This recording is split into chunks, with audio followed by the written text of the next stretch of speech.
Assalamualaikum warahmatullahi wabarakatuh. Kembali lagi di channel Dokter Otomotif, channel edukatif seputar dunia otomotif.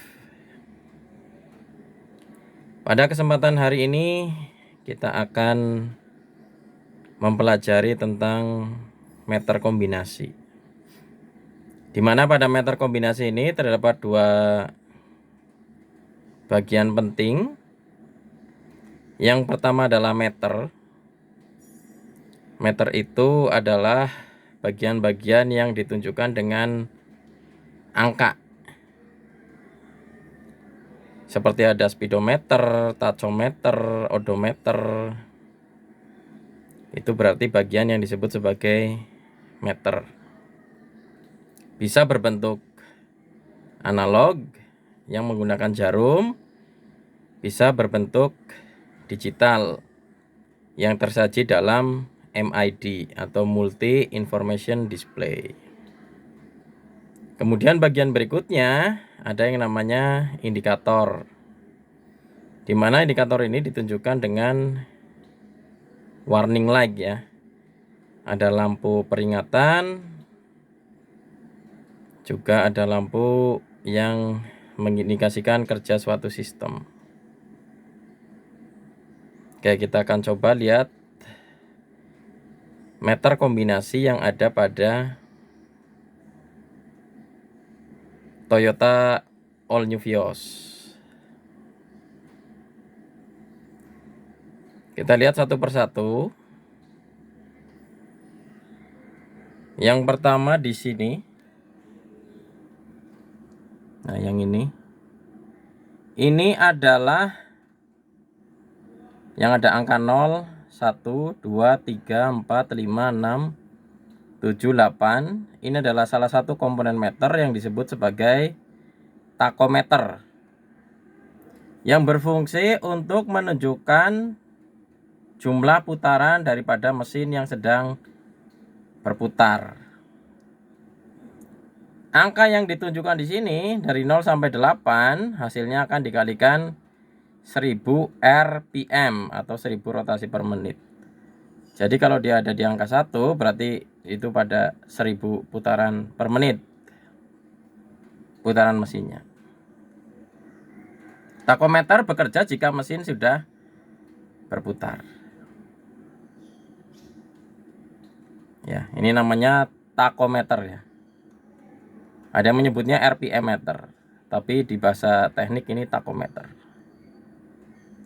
Berikutnya yang sebelah sini, yang dari angka 0 sampai 220, satuannya kilometer per jam. Ini adalah speedometer, di mana fungsinya untuk menunjukkan kecepatan kendaraan kepada driver atau pengemudi. Dia bekerja ketika mobil berjalan. Jadi walaupun mesin berputar, mobil tidak berjalan, untuk speedometer belum bekerja. Jadi dia berfungsi ketika roda sudah berputar atau kendaraan berjalan, nanti kecepatan akan ditunjukkan dari speedometer ini.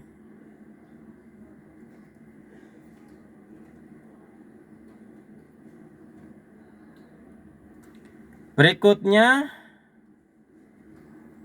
di sini ada odometer ya. Nah, ini yang namanya MID atau Multi Information Display. Display digital yang menunjukkan beberapa parameter. Salah satunya ada odometer. Odometer ini fungsinya untuk mengetahui seberapa jauh kendaraan ini sudah berjalan sejak dia pertama kali mengaspal. Nah, kalau pada mobil ini sudah berjalan sejauh 39 km sejak dia mengaspal ke jalan. Berikutnya kalau kita pencet ini, bagian ini, yang ini. Nah, ini ada namanya trip meter ya. Ini berubah jadi trip. Nah, trip meter ini fungsinya untuk mengetahui Jarak perjalanan dalam satu kali perjalanan. Misal kita akan mengukur jarak perjalanan dari kota Purwokerto sampai ke Kebumen. Ya, bisa kita reset dahulu ini ke 0. Setelah di reset, nanti dia akan memulai dari 0 sampai ke kota tujuan. Berapa jaraknya yang ditampilkan, berarti itu adalah jarak perjalanan dalam satu kali perjalanan. Namanya trip meter.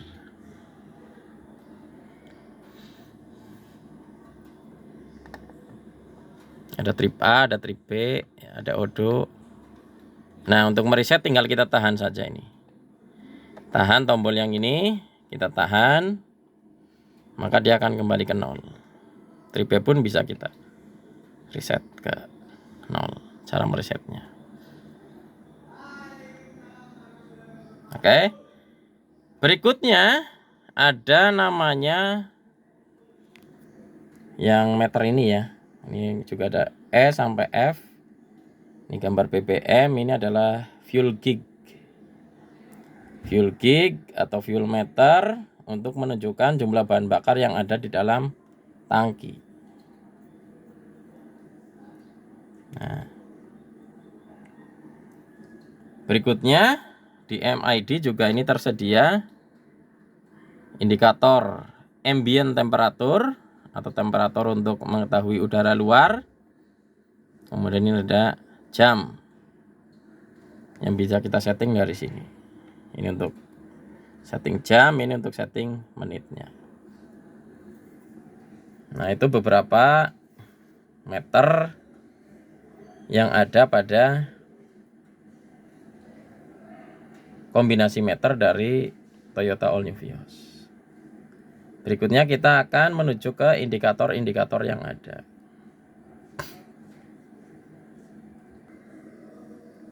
Berikutnya kita akan menuju ke indikator ya. Indikator yang pertama dari atas ini yang warna biru.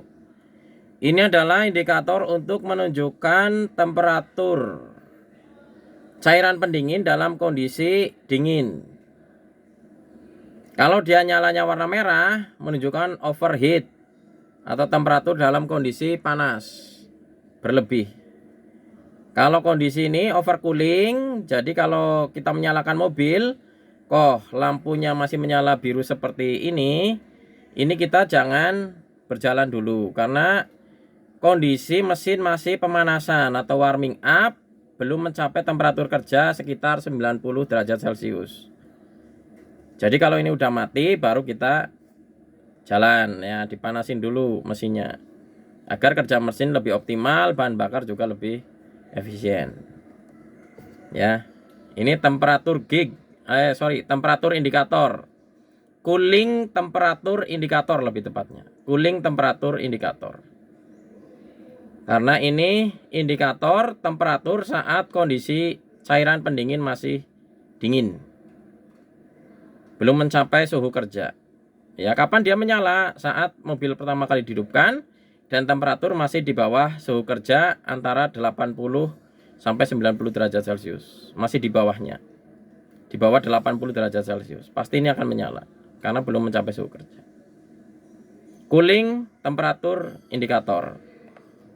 Berikutnya yang gambar mesin. Yang warna kuning ini, gambar mesin ini. Gambar mesin ini adalah malfunction indikator lamp ya. Dimana ketika malfunction indikator lamp ini menyala saat mesin hidup, itu menunjukkan adanya kerusakan pada sensor maupun aktuator maupun pada ECM, engine control module di area mesin. Jadi kalau lampu ini menyala ya, lampu ini menyala saat mesin kok hidup, segera langsung periksa ke dealer terdekat atau bengkel terdekat dengan menggunakan scan tool atau scanner. Berikutnya di bagian bawahnya ini ada gambar teko ya, keluar olinya sedikit. Ini adalah oil warning pressure switch. Oil warning pressure indikator ya. oil warning pressure indicator, yang mengindikasikan adanya tekanan oli yang lemah. Jadi kalau mesin hidup lampu ini menyala, maka itu mengindikasikan adanya kebocoran oli atau oli kurang pada sistem pelumas. Segera hentikan kendaraan Anda, matikan mesin dan periksa apakah ada kebocoran atau periksa volume olinya apakah berkurang. Nah, berikutnya yang bawah ini.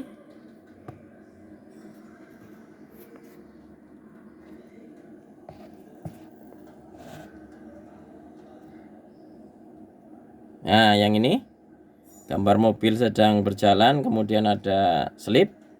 Ini adalah indikator untuk VSC, Vehicle Stability Control. Ya, ini untuk menandakan VSC-nya aktif atau tidak. Ini biasanya mainnya bersama dengan sistem ABS ya. Di ABS sistem. Jadi kontrolnya tetap nanti di aktuator ABS, dia mendeteksi kecepatan, mendeteksi traksi ban supaya tidak nanti ketika belok tidak terjadi oversteer dan understeer. VSC, Vehicle Stability Control. Vehicle Stability Control. Ya, ini untuk menunjukkan VSC-nya aktif atau VSC-nya tidak aktif. Vehicle Stability Control. Berikutnya yang gambar bulatan, ada tanda serunya di tengah.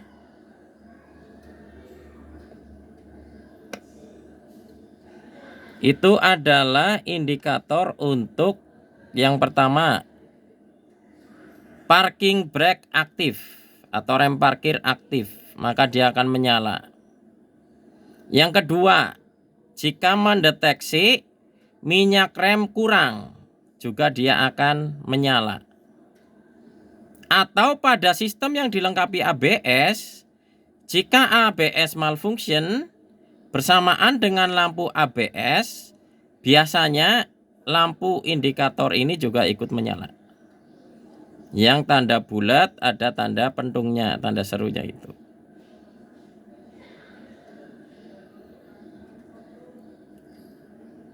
Itu untuk indikator parking, indikator minyak rem rendah, dan indikator biasanya bersamaan dengan ABS ketika terjadi permasalahan pada sistem anti-lock brake system.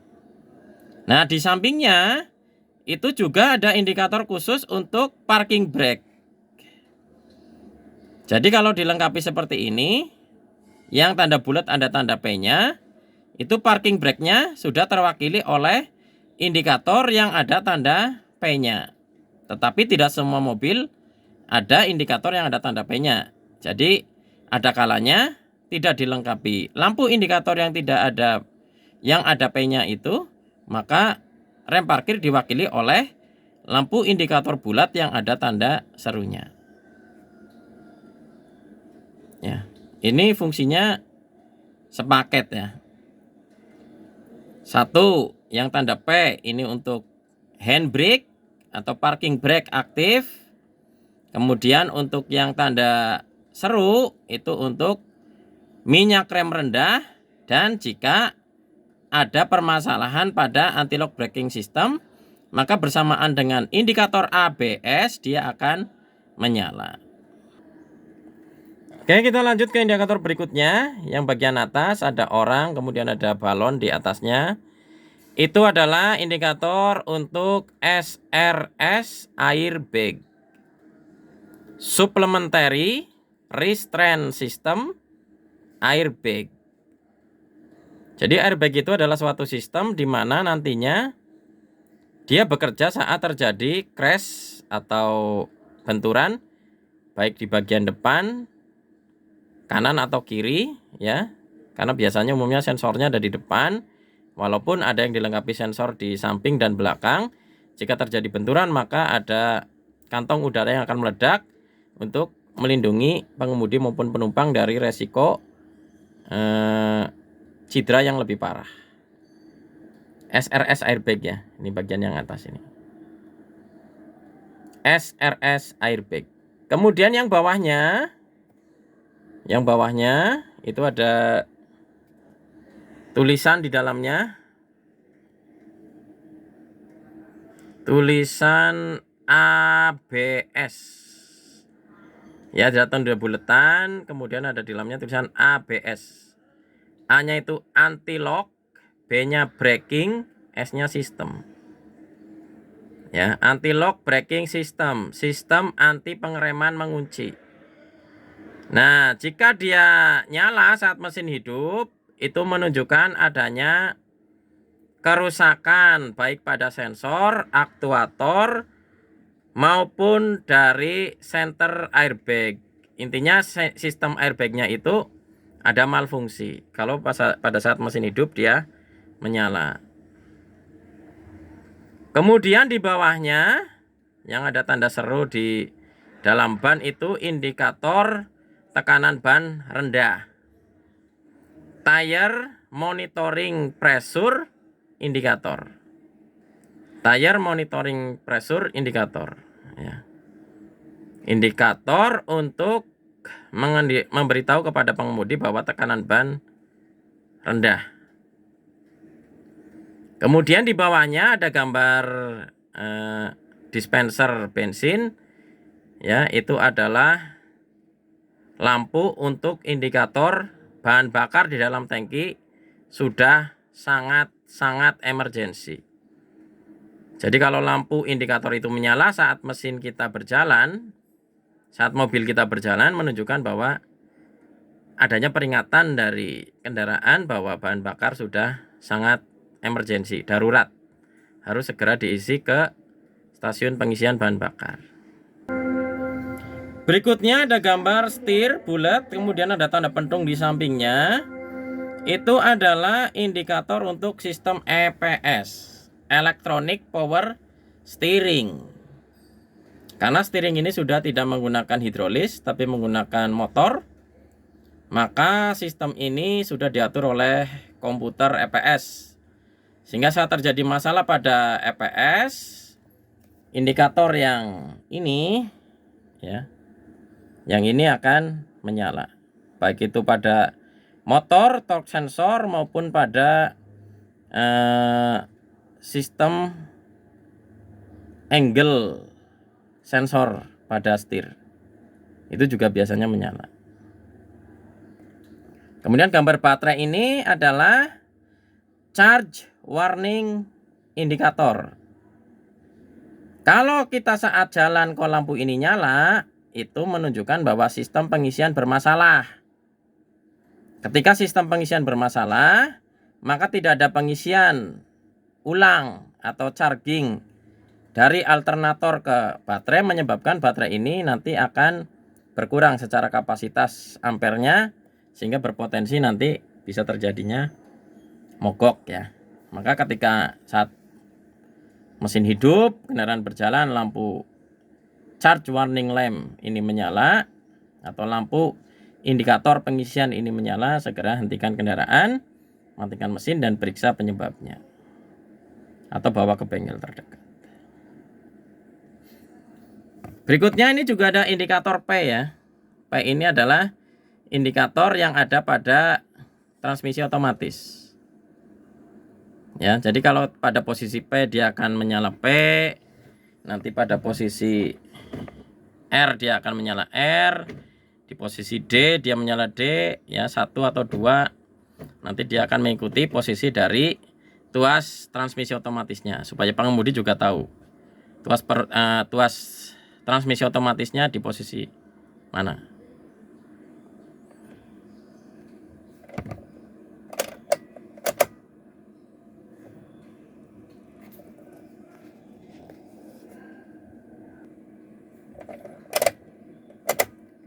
Berikutnya ada beberapa indikator yang saat dikontak dia mati. Contohnya ini ada di atas warna hijau ya. Warna hijau tulisannya ECO. yang atas ini warna hijau, di dalamnya ada tulisan ECO, itu adalah lampu indikator eco drive. Jadi saat kita berkendara, lampu hijau tulisan ECO itu menyala, menunjukkan bahwa kendaraan itu sedang bekerja pada posisi dengan bahan bakar paling efisien. Kemudian di sini ada TRC off ya. Ini juga bagian yang menyatu dengan ABS tapi namanya traction control. Jadi kalau TRC off biasanya menyala, menunjukkan TRC-nya tidak aktif. TRC off. Ya. Nah, yang sebelahnya ini VSC off. Ya, ada TRC off, ada VSC off. Ya, untuk menunjukkan apakah TRC aktif atau VSC aktif atau tidak. Biasanya kalau terjadi trouble pada TRC atau VSC juga lampu indikator tersebut juga akan menyala. Baik, terima kasih. Demikian yang bisa saya sampaikan terkait dengan meter dan indikator. Kurang lebihnya saya mohon maaf. Wabillahi taufiq. Assalamualaikum warahmatullahi wabarakatuh. Sampai jumpa di konten selanjutnya dari Dokter Otomotif. Ciao.